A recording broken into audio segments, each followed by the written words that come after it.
I'm Matt Bouchard in San Francisco for NAREIT's REIT World, our 2018 annual conference. Joining me today is Dave Bragg, Managing Director of Strategic Research with Green Street Advisors. Dave, thanks so much for joining us. Thank you for having me.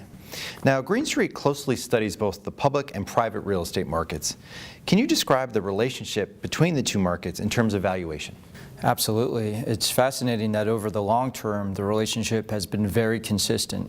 When you look back over the past 30 years at the core sectors, which are apartments, office, industrial, and retail, they've traded in line with the underlying value of their assets for that period of time, on average. And that makes sense because REITs are a collection of properties and management teams tend to add as much value as they subtract over time. However, that long-term average can be a little bit misleading because about half the time REITs trade at greater than a 10% NAV premium or 10% NAV discount. Now, why are those variances so large? The variances can be very large, and one reason for that is that public market pricing often leads private market pricing. We saw that, for example, on the upside from 02 through 06.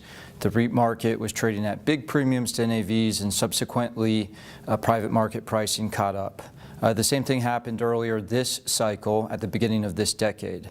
And the phenomenon works in reverse as well.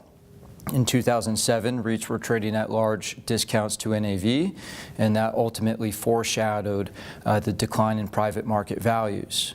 However, at times the REIT market can send a false signal, and that's what has happened in recent years as the core sectors have traded on average at pretty significant persistent discounts to NAV, and that has suggested a decline in private market pricing that has not materialized. Therefore, there are other reasons for the disconnect between public and private market values, and one of them is the fact that capital flows can be very different into the two markets.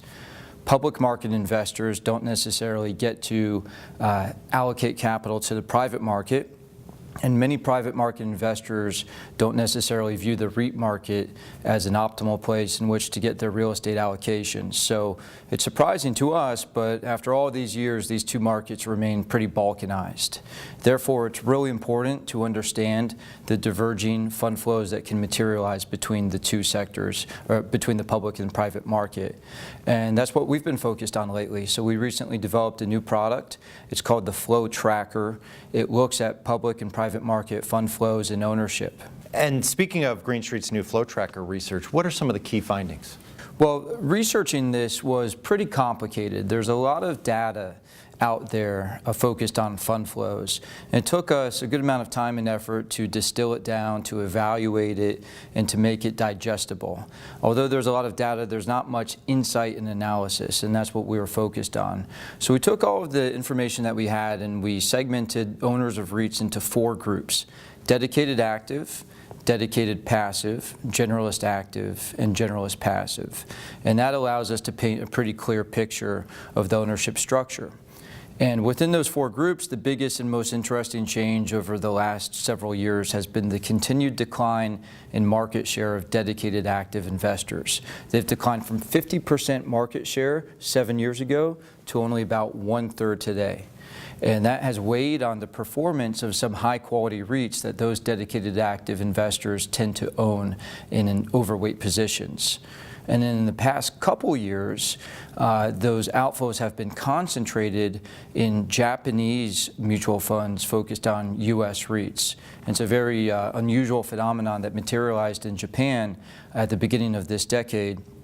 A confluence of factors, including favorable currency tailwinds, high dividend yields, caused Japanese ownership of U.S. REITs to climb to as high as 7%.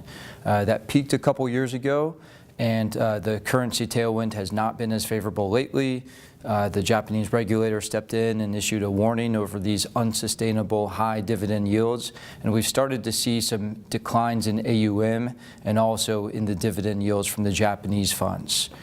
That has accounted for just about all of the outflows from REIT-dedicated funds over the last 2 years. So if you take the Japanese funds away, what you see is a stabilization of the REIT-dedicated market share, which is a good thing, and it also is warranted because the big dedicated REIT fund managers have outperformed over the last couple years.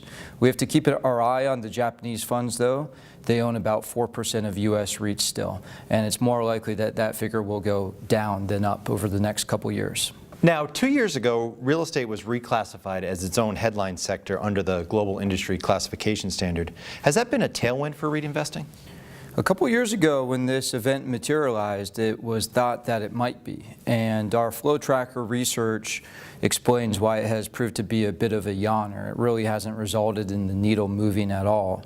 And a key reason for that is just going back to that underlying ownership structure of REITs.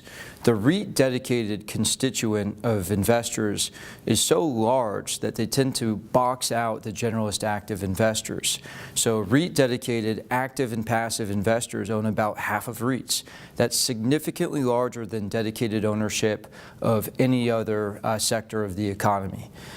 Then you need the generalist passive investors to get their fair share because they're trying to own a market weight position in every single stock. That leaves only about 1/3 of REITs for the generalist active investors to own, which is far below their benchmark. So their ownership is down here, benchmark weighting is up here, and they're just perpetually underweight. They have been historically, they are today, and we expect them to remain significantly underweight going forward. Any last takeaways? Sure, just going back to the public and private market pricing discussion from earlier, at some point this will come back in to the long-term average of REITs trading in line with NAV. And that could happen via one of several ways. REIT fund flows could improve and REITs could trade up closer to NAV levels. Private market pricing could decline. In the meantime, one thing that we think that we should see is more REIT privatizations. This cycle has been disappointingly light in terms of REIT privatization activity when you compare it to last cycle. And I would also add that last cycle, activists were not present in the REIT space, and they have facilitated some of the M&A that has occurred this cycle. So to see a period of M&A materialize, you need three things, and we have two of them today. One is a lot of dry powder on the private market side. Dry powder for private market investors is at a record high.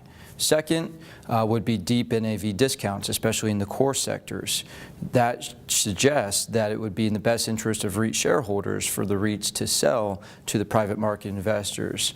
The third part that's not clearly there, only in some cases, is good REIT corporate governance. Once we get all three of those items combined, we should see more M&A in the REIT space.